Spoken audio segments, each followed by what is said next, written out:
Hello everyone, मैं ममतेश गुप्ता। आज देखेंगे 7th class political science NCERT chapter 1। Chapter का नाम है समानता और आज हम इसके एमसीक्यू देखेंगे। और अगर आपको नहीं पता है तो मैं बताना चाहती हूँ कि मैंने इसका थ्योरी वाला पोर्शन भी कंप्लीट करा दिया है। अगर आपने नहीं देखा है तो इसी वीडियो के डिस्क्रिप्शन में मैंने लिंक डाली हुई है प्ले लिस्ट की, एमसीक्यू वाली प्ले लिस्ट की भी और थ्योरी वाली प्ले लिस्ट की भी। तो आपको जो देखना है आप देख सकते हैं। उन प्ले लिस्ट में आपको 6 के और 8 के भी एमसीक्यू या थ्योरी मिलेगी। तो आप थोड़ा सा नीचे करके देख लेना, यानी कि स्क्रॉल करके देख लेना प्ले लिस्ट को। आपको नीचे की तरफ 7th क्लास की वीडियोस मिलेंगी। और मैं आपको बताना चाहती हूँ कि ये जो साइड में प्ले लिस्ट लगी हुई है 6, 7th और 8th क्लास और 9th और 10th के, मैंने काफी सारे सिलेबस को कंप्लीट करा दिया है। 6, 7th और 8th क्लास के तो पूरे ही सिलेबस को कंप्लीट करा दिया है एसएसटी के को। अगर आपको इनमें से कोई भी प्लेलिस्ट देखनी है तो आप मेरा चैनल ओपन कर प्लेलिस्ट वाले ऑप्शन पर क्लिक कर देख सकते हैं। आइए शुरू करते हैं। क्वेश्चन नंबर 1, निम्नलिखित में से कौन सा कथन भारतीय संविधान के अनुच्छेद विषय में सही है? यानी कि अनुच्छेद 15, ठीक है, इसमें टाइपिंग मिस्टेक हो गई है, अनुच्छेद 15 के विषय में सही है। ए है धर्म, मूल, वंश, जाति, लिंग।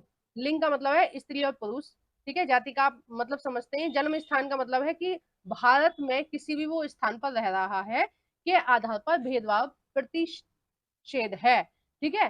तो ये क्या है? प्रतिषेध है कि आप किसी के साथ भेदभाव नहीं कर सकते हो। बी है किसी भी सार्वजनिक स्थान, मंदिर, भोजनालयों, मनोरंजन स्थान, स्कूल में प्रवेश, ठीक है, ये कर सकते हैं प्रवेश। अगर इससे आपको रोका जा रहा है तो आप उसके खिलाफ कानूनी कार्रवाई कर सकते हो, क्योंकि ये इसका जो अधिकार है वो आर्टिकल 15 में आपको दिया गया है। सी है हर व्यक्ति कानून के समक्ष समान है, तो ये भी सही है, ठीक है। तो ये तीनों ही सही है, तो इसका सही आंसर हो जाएगा ऑप्शन नंबर डी। आइए नेक्स्ट देखते हैं question number 2। Mid day meal यानी मध्याह्न भोजन जो स्कूलों में मिलता है, प्राथमिक क्लास के बच्चों को फ्री में जो खाना दिया जाता है, योजना के बारे में निम्नलिखित में से कौन सा कथन सही है? पहला है यह योजना सभी सरकारी प्राथमिक विद्यालयों में बच्चों को पका हुआ भोजन उपलब्ध कराने से संबंधित है, ठीक है, ये कथन जो है बिल्कुल सही है। दूसरा देखते हैं, मिड डे मील योजना सर्वप्रथम, ठीक है, ये थोड़ी सी टाइपिंग मिस्टेक है, ये माँ है, सर्वप्रथम तमिलनाडु राज्य में शुरू हुई, ये वाला भी सही है। तीसरा है मिड डे मील योजना की शुरुआत सन 2000 में हुई थी, तो ये वाला ऑप्शन जो हो जाएगा वो गलत हो जाएगा कि 2000 में नहीं हुई थी, वो कितनी हुई थी? सन 2001 में हुई थी। तो ए वाला सही हो जाएगा, पहला और दूसरा दोनों सही है, ठीक है। आइए नेक्स्ट देखते हैं क्वेश्चन नंबर 3। मध्याह्न भोजन योजना के निम्नलिखित में से कौन से लाभ हैं? ए है भारत के बच्चों में कुपोषण की कमी आई है, यानी कि जो पहले जितना रेशो था भारत में कुपोषित बच्चों का, उसमें कमी आई है। बी है गरीब बच्चों के विद्यालय में नामांकन व उपस्थिति को बढ़ाने में सहायक है। और सी है बच्चों में भाईचारा व समानता की भावना विकसित करने में सहायक है। डी है उपरोक्त सभी। तो इसका जो सही आंसर हो जाएगा वो हो जाएगा डी। देखो, भाईचारा भी इससे बढ़ता है कैसे? कि सभी धर्म और सभी जाति के बच्चे एक जैसा खाना खा रहे हैं और एक साथ बैठकर खाना खा रहे हैं, ठीक है। किसी के लिए अलग अलग भोजन नहीं बनता है वहां पर, मिड डे मील है तो एक जैसा ही सबको। दाल चावल आ रहे हैं तो दाल चावल ही खाएंगे सब लोग, सब्जी पूरी आई है तो सब्जी पूरी खाएंगे। जो भी बच्चों को आता है वो सभी लोग खाते हैं, सभी बच्चे खाते हैं मिलकर, ठीक है, एक साथ बैठकर खाते हैं। तो एक तरह से समानता की भावना इससे विकसित होती है, ठीक है। और इसमें है कि गरीब बच्चों के विद्यालय में नामांकन व उपस्थिति को बढ़ाने में सहायक है। तो ये बिल्कुल सही है कि पहले गरीब बच्चे बहुत कम पढ़ते थे, अब बहुत ज्यादा संख्या में पढ़ते हैं। उसका मेन कारण ये है कि जो लोग 2 वक्त का खाना भी नहीं जुटा पाते और अपने बच्चों को रोजगार की तलाश में थोड़े से पैसों के लिए कहीं भी काम पर भेजते हैं, वो लोग अब स्कूल भेजने लगे हैं, क्योंकि उनको पता है कि बच्चों का पेट तो स्कूल में भर ही जाएगा और ऊपर से कुछ ना कुछ वो सीख कर आएंगे, कुछ अच्छा सीख कर आएंगे। और जो एजुकेशन है वो पूरी तरह से फ्री है, प्राथमिक जो विद्यालय है वो पूरी तरह से फ्री है। तो इसकी वजह से जो बच्चों के नामांकन यानी कि जो एडमिशन लेने वाला जो रेशो है वो बड़ा है, ठीक है। आइए नेक्स्ट देखते हैं क्वेश्चन नंबर 4। नागरिक अधिकार अधिनियम के संबंध में कौन सा कथन असत्य है? जो असत्य है वो हमें देखना है, ठीक है। ए है, इसे सिविल राइट मूवमेंट के नाम से भी जाना जाता है, बिल्कुल सही।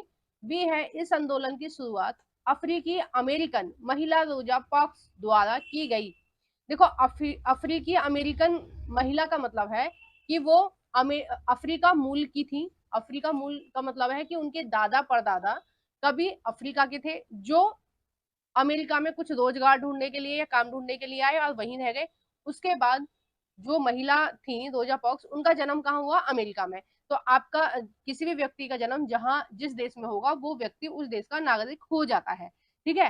तो अफ्रीकी अमेरिकी का मतलब है कि वो उनका जो मूल देश है वो है अफ्रीका, और अमेरिका में क्योंकि उनका जन्म हुआ है इसलिए अमेरिका भी है उनका देश। ठीक है।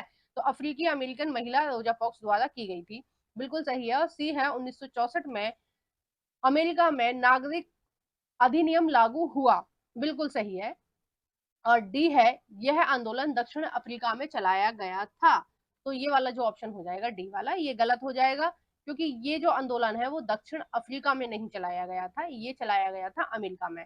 ठीक है। एक छोटी सी कहानी है, मैं आपको 1 मिनट में सुना देती हूँ कि क्या हुआ था। ये जो रोजा पार्क्स महिला थी, ये कहाँ की थी? अफ्रीका मूल की थी। और अफ्रीका के लोग कैसे होते हैं? काले होते हैं, क्योंकि वहां पर सूर्य की जो किरणें हैं बिल्कुल लंबवत पड़ती हैं, क्योंकि जो हमारा अफ्रीका महाद्वीप है वहां पर कर्क रेखा, मकर रेखा और विषुवत रेखा, तीनों रेखाएं गुजरती हैं। ठीक है। तो इसका मतलब ये है कि सूर्य की किरणें जो है वो बिल्कुल सीधी पड़ती हैं, तो वहां के लोग कैसे होते हैं? काले होते हैं।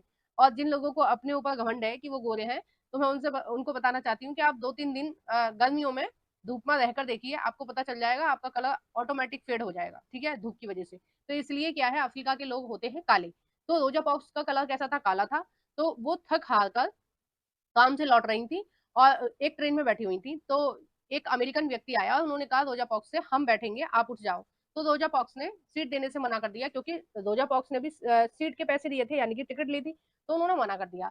तो अमेरिका के व्यक्ति ने उनको जबरदस्ती उठाने की कोशिश की। यहीं से आंदोलन शुरू हो गया, क्योंकि कहीं ना कहीं जो वहां पर अमेरिका में जो अफ्रीकी लोग रह रहे थे, उनके साथ अत्याचार हो रहा था। वहां क्या रूल था कि अगर कोई गोरा व्यक्ति खड़ा है, वहां पर जो भेदभाव होता है वो जाति भेदभाव नहीं होता है। वहां पर जो भेदभाव होता है वो गोरे और काले का भेदभाव होता है, कि अगर कोई गोरा व्यक्ति खड़ा हुआ है तो काले व्यक्ति को उसको अपनी सीट छोड़नी पड़ेगी। ठीक है। और बहुत सारे स्कूलों में उनका प्रवेश निषेध है आज भी।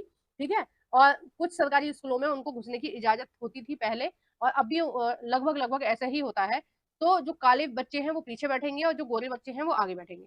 ठीक है। और बहुत पहले की अगर बात बताऊं, 1964 की अगर मैं बात करूं, तो 1964 में वहां ये रूल था कि क्लास से बाहर बैठते थे जो काले बच्चे थे, जो अफ्रीका के थे। तो इतना भेदभाव वहां हो रहा था। तो फिर इसी घटना से आंदोलन ने अ, इस घटना ने आंदोलन का रूप ले लिया। आंदोलन बहुत चरम सीमा पर आ गया, और 1964 में ये अधिनियम लागू हुआ कि गोरे काले का भेदभाव नहीं किया जाएगा। ठीक है, सभी लोग समान है। अब ये देखिए, 1964 में इनके यहाँ ये कानून लागू हुआ कि भेदभाव नहीं किया जाएगा कलर के आधार पर। ठीक है, रंग के आधार पर। अब हमारे देश में कब लागू हुआ था? ये हुआ था हमारे देश में 1950 में। 1950 में जब हमारा संविधान लागू हुआ, तो उस संविधान में हमारा अनुच्छेद 15 वर्णित है। क्या है? अभी मैंने आपको क्वेश्चन नंबर फर्स्ट में बताया था कि जाति, धर्म या रंग, किसी के आधार पर भी हम किसी के साथ भेदभाव नहीं कर सकते। अगर करते हैं तो वो दंडनीय अपराध है और उसके लिए सजा मिलेगी। ठीक है। तो ये चैप्टर में बहुत ज्यादा क्वेश्चन नहीं निकल रहे थे, बहुत ज्यादा चीजें ऐसी नहीं थी जो आपके एग्जाम में पूछी जाए। जितने थे मैंने आपको क्वेश्चन के रूप में वो बनाकर दे दिए हैं। आपको वीडियो कैसी लगी है प्लीज कमेंट बॉक्स में बताइएगा। वीडियो को जरूर से लाइक कर देना। जो भी फ्रेंड आपके एनसीईआरटी पढ़ना चाहते हैं 6 से और 10 तक की, उन सभी फ्रेंडों के साथ मेरी इस वीडियो को शेयर कर देना। लाइक करना नहीं भूलना है। और अभी तक अगर आपने मेरे चैनल को सब्सक्राइब नहीं किया है, तो प्लीज मेरे चैनल को जरूर से सब्सक्राइब कर देना। Thank you for watching everyone.